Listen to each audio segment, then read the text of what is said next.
Hey, everybody, and welcome to another edition of CTS Biz Talk.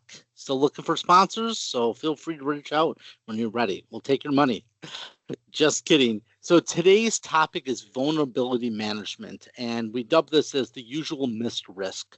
So most of you guys are, in fact, everyone's aware, we get software updates, right? So whenever something is created, whether it be Microsoft Word, Windows 11, your iOS on your iPhone, my Android cell phone, whatever it may be, software will always have vulnerabilities. And the bad guys are out there always trying to pick apart either a piece of hardware that's got firmware, maybe a TV or whatever it may be, and find some vulnerabilities within the code that it runs so that it can attack it, take it over, do whatever it wants, and then they have free reign.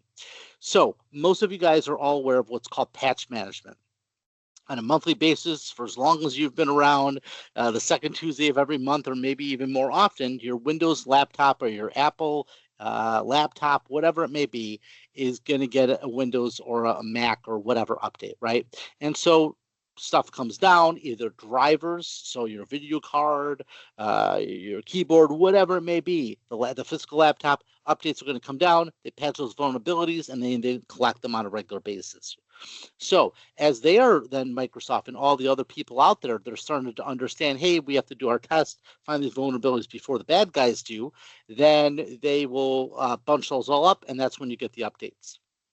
Now, the real fear is one day this is going to be called a zero threat. Zero threat is a vulnerability is found, and in the same day, nobody knows about it, and the bad guys start doing their attacks, right? So we're not going to cover. That's a whole nother conversation. But overall patch management is getting vendor release fixes that they provide for software flaws, stability issues, and you deploy it. So as a managed IT service provider, we have our agents on everyone's computers. We manage those updates for us because you just don't take an update, you throw it out and hope for the best. Because some of these, as you've been around long enough, could break something, right? Some software, maybe a piece of software, maybe a print driver is dependent upon some of those vulnerabilities to run, and they're dependent on them, and that's just part of the way it was originally created. But the last thing you want is an update to come out, you blast it out to servers, laptops, computers, and you get blue screens, you get performance issues, applications stop working, and all that stuff. So part of patch management is taking those vendor updates. We use them in an isolated environment, a test lab or whatever. Typically, we have vendors that do this, so we're not doing it ourselves. And once they're like, yep, these guys are good to go, you blast them out. So that's patch management. Vulnerability management is a little bit different. And so what it does is it looks at the entire IT estate, the ecosystem for various weaknesses. Maybe it could be a patch. Maybe it's not a patch, doesn't exist. You don't know. But it's looking for gaps and misconfigurations.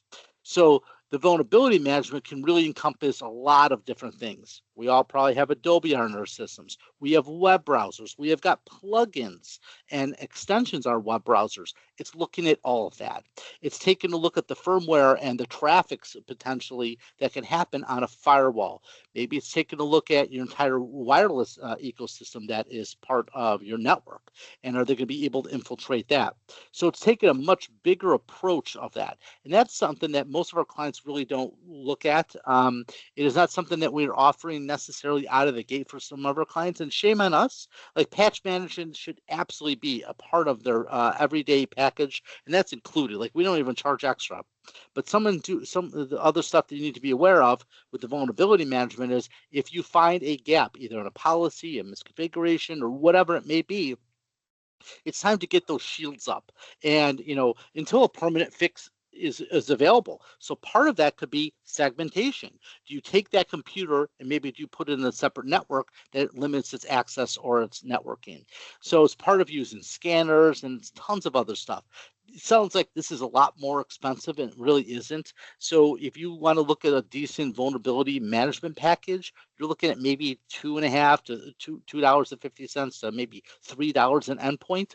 And the cool part is, depending upon what system you're looking out for, some of these vulnerability systems will just identify some risks and give them. There are some ones that we utilize with some of our security operations and cybersecurity partners that will actually mend and take care of some of those things if possible. So those are the kind of things that you should be looking at. So if you're looking to really beef it up, that missed risk, that's kind of that unknown, it's implementing a strong and comprehensive vulnerability management solution. So if you guys have any questions and I can talk more about this and bring some of my experts and my partners in, love to do that. So feel free to reach out. Hopefully you guys all enjoyed this. And if you did, please like, subscribe, and share out. Thanks, everyone. Talk to you next time. Take care. Bye.